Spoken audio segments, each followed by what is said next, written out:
टोपीवाला काय सासरवाडीत आलाय का? हा, सरकारी दवाखाना आहे, तुझी सासरवाडी नाही. शिस्तीत रांगेत रांगेत उभं राहायचं. काय मी तुमचा गाववाला? मी तुमचा गाववाला? बर बर, मग काय गाववाल्याला काय रानमेवा आणला का गावचा? रानमेवा तुम्हाला माहित नाही?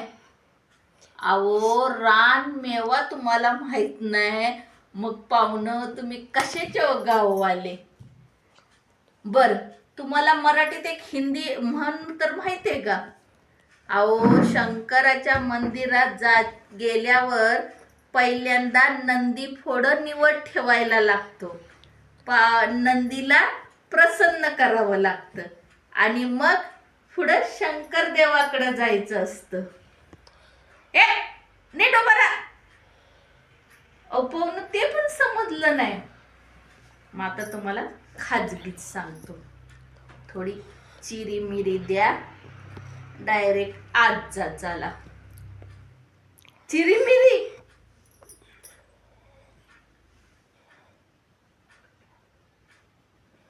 आता डोक्यात तुमच्या आलं. मग थोडीशी चिरी मिरी इथं टेकवा.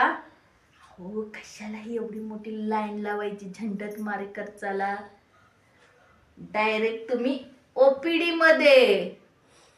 हा मामाचा शब्द आहे, शब्द. मामाचा शब्द म्हणजे मामा. मी वाडवाय बडवाय आपल्याला चालत नाही, मामा म्हणायचं. मामाने एक बार कमेंटमेंट दी ना, तो मामा अपनी आपकी भी नहीं सुनता. मेरा ही चलवा, मेरा ही चलवा. समजलं ना? पटापट विचार करा आणि काय ते ठरवा. चला, हवा येऊ द्या, मला लय काम असतात बुवा. ओ नर्स मॅडम, माझा नंबर आला का? ओ नर्स मॅडम, माझा नंबर आला का? अहो थांबा ना बाई, तर केवढी मोठी लाईन आहे, तुम्हाला दिसते का नाही? अहो मॅडम, मी तासभर झालं इथं रखडून बसलीये. अहो मॅडम, मला घ्या की हो, माझा नंबर घ्या की हो. मी लसणाच्या फॅक्टरीत कामाला जाते. अहो तुम्ही लसणाच्या फॅक्टरीत जावा, नाही तर गाण्याच्या फॅक्टरीत जावा, मला काय करायचंय? इथं जेवढी लाईन आहे त्यांचा नंबर आल्यावर मग तुमचा नंबर येणार ना. बघितलं, करट्या खुडुबड्या तुझ्यामुळे. अगं आय मारत कशाला तू? हे कार्ट गलीने हिंडत असतं. मी फॅक्टरीत गेली ना कामाला त्यावेळी, अहो कितींदा सांगते, त्या गलीतली पोरं वांड आहेत, त्यांच्याबरोबर हिंडू नको. पण हे कार्ट नालायक. आय मारते कशा? अगं माझी काही चूक नाही. तुझी चूक नाही, हलकट बोड्याचं. हा, त्या दिवशी पायात एवढे मोठे काच घुसवून आलो आणि पायातून सगळं रक्तच रक्त रक्तच रक्त. धावत पळत मी ह्याला इथं घेऊन आली सरकारी दवाखान्यात. डॉक्टरांनी काच उपसून, एवढी मोठी काच ह्याच्या पायात होती. डॉक्टरांनी देवासारखी मलमपट्टी पोराला केली. 2 टाक पायात आहे ती. पण मला पट्टी बदलावं यायला लागतं म्हणून आले. पण मला कामाला जायला उशीर होतोय. शेटलय वराडतो. मला घ्या की मॅडम. अहो बाई, मी काय करू शकते? इथं सर्वांची नावं आहे. ती सरकारी दवाखाना आहे, सगळ्यांचा असतो. इथे प्रायव्हेट दवाखाना नाही, तिथं एमर्जन्सी आली की लगेच डॉक्टर बोलवून घेतायत. इथं आमचं सर्वांचं असतंय. बर, पण बघा मला लवकर घ्या बर का. दावा रांगेत वाबा यांना घ्या तिथे. आय मारती कशाला? ओ काका, हे काय करताय? हा, अहो हा सरकारी दवाखाना आहे का थुकायचं ठिकाण आहे? जा बाथरूम मध्ये जावा. अहो मॅडम, काय झाले? अहो काय झालं उलट मलाच विचारता? हा, हिथं येऊन तंबाखू मळायची आणि तोंडात घालून हिथं पच्चा थुकायचं. आणि काका, अहो तुम्हाला मी कितींदा सांगितलं, अहो हे तंबाखू आरोग्याला हानिकारक आहे. अहो चांगलं नाही हो तुमच्या तब्येतीला. तुम्ही का डोक्यात घेत नाही? बरं घेत नाही ते घेत नाही, हिथंच थुकता. हा अहो मॅडम, मी तांबाखू खात नाही. मी तांबाखू तोंडात ठेवतो, तांबाखू मधली रस पितो फक्त. हे बघा, तुम्ही रस प्या नाहीतर अख्खी तंबाखू चावून चावून खावा, पण ते हिते थुकायचं नाही. अहो ह्याला जर पैसे पडले असते ना, मग तुम्हाला कळलं असतं सरकारी वस्तू आहे म्हणून त्याची किंमत नाही. हा फुकटच्या वस्तूंना किंमत नाही. हो, काय म्हणला तुम्ही? फकटची असतं? हो, तुमचे दवाखाना ही तुमची पगार कशा कोणामुळे चालत? आमच्यामुळं. आम्ही 1 रुपये चॉकलेट घेतलं तरी त्याला 18 रुपयाचा टॅक्स लागतो. आम्ही प्रत्येक गोष्टीला जे टॅक्स भरतो त्याच्यामध्ये तुमचं घर चालतं, कळलं का? सगळ्या गोष्टीचे पैसे भरतं. बस वडवाय, कुठे आहे तुम्ही? मामा इकडे या. तुम्ही मला शिकवणार. BSc नर्सिंग केलेली मी आज 5 वर्ष झालं या सरकारी दवाखान्यात काम करते आणि तुम्ही मला टॅक्सची, आमच्या पगाराची तुम्ही मला किंमत आणि सगळं इतिहास सांगणार. ह्या रील्सने आणि मोबाईलने नको त्या ठिकाणी लोकांची जागरूकता झाली आहे. पाहिजे त्या ठिकाणी नाही, थुकायला बरी झाली नाही. मामा प्लीज आउट ऑफ. हात नाही लावायचा. जातोय म्हटले ना, जातोय बाथरूम मध्ये, कळलं का? बापरे, काय जमाना आलाय. काय हो मावशी, काय तुमची डिलिव्हरी कधी आहे? ह्या वयात? आत्ता? अच्छा अच्छा, तुमची नाही काय, सुनेची. ठीक आहे. मग तिला विचारा कितवा महिना आहे. महिन्यानुसार तुमची ती डेट मिळते डिलिव्हरीची. माहित नाही? अहो माहित नाही तर मग सुनेला विचारा, ती सांगेल ना कितवा महिना आहे ते. काय तिला पण माहित नाही? आता मात्र कमाल झाली रे देवा.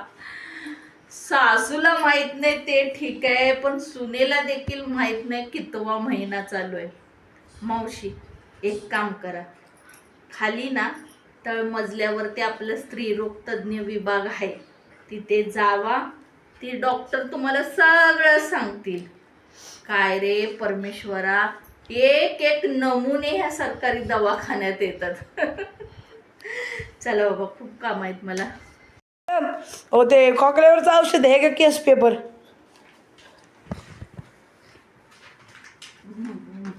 बाटली द्या.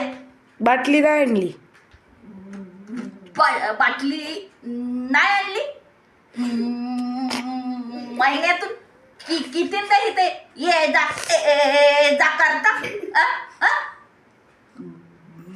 बाटली आणली नाही? मला शेंडी लावता का? शेंडी लावता? औषध घेऊन जायची आणि गावभर वाटत बसायची. मला काही कळत नाही का? जा मेडिकल मधून एक बाटली घेऊन या. बोला आजीबाई, काय त्रास होतोय तुम्हाला? सांगा. तर काय मल्लांना खटपट पडवी होतंय हो.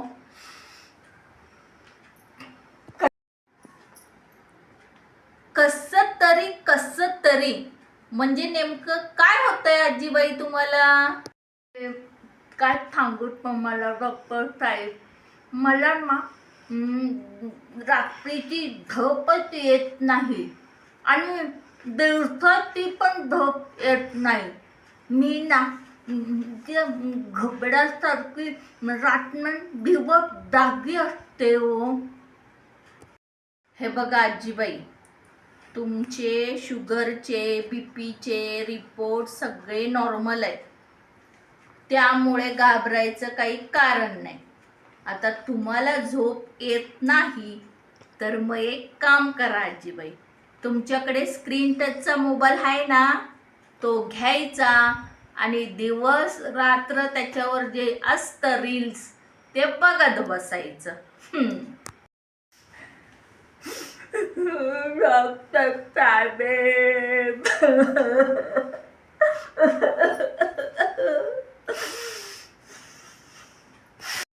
आजीबाई अशा रडू नका हो.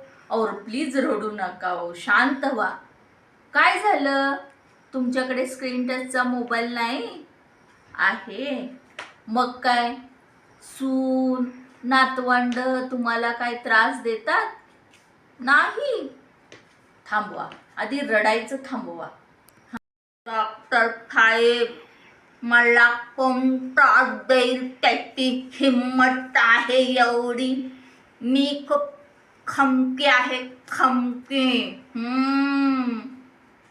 काका राजेश खन्ना, त्यांचा पिक्चर अवतार. शबाना आझमी बरोबरचा. आपले सचिन सर पण होते त्या पिक्चरमध्ये. तो पाहिलाय मी जी आमच्या ह्यांच्याबरोबर हो थिएटरात जाऊन परेला. मी जिवंत असेपर्यंत एक दमडी कोणाच्या नावावर करणार नाही. आणि मला कोण त्रास देणार? चांगली बक्कांडीवरच बसीन त्यांच्या. मला त्रास देणार आमच्या हो आजीबाई, तुम्हाला काय त्रास होत नाही तर माझा वेळ इथं का फुकट घालवताय? अहो हे सरकारी दवाखाना आहे, मला भरपूर कामं असतात. त्या स्मार्टफोन स्क्रीन टच तुम्ही बोलला ना, त्या फोनवरच्या बायका कशा मस्त मस्त दिसतात. आपल्या मैत्रिणी बरोबर, नवऱ्याबरोबर, मुलाबाळांबरोबर नाचतात, गातात. आमचे हे मी त्यांना धर्मेंद्र म्हणायची आणि ते लाडाने मला हेमा मालिनी हो बोलायचे. बघा नाव डॉक्टर साहेब, आमच्या वेळी तटला तो फोन नव्हता ना, मग मी पण नाचली गायली असती. त्यातच मला दुःख होतं. आणि मग कष्टात तरी होतो डॉक्टर साहेब. आजीबाई, कोणाचं काय तर कोणाचं काय, कपाळ. निघा आता.